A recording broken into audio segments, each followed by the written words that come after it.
Takže čau lidi, já jsem si koupil dneska tady ty malý miminka a labubu, který si otevřeme příště. A já se jdu vehnout, co nám tam padne.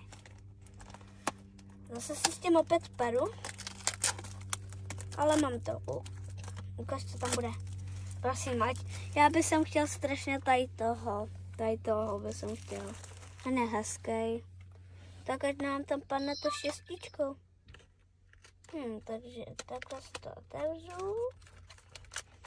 O, mám tam, co tam mám, co to tam šmatám.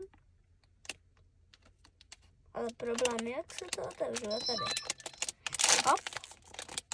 A je tam, je ten hezký. Hezký je. A je tam ještě není. Tady to takhle sundám, myslím. A pak to bude asi lepit. Jo, tady to musím sundat. A pak to bude lepit. Takže. A to co si labubu nebo...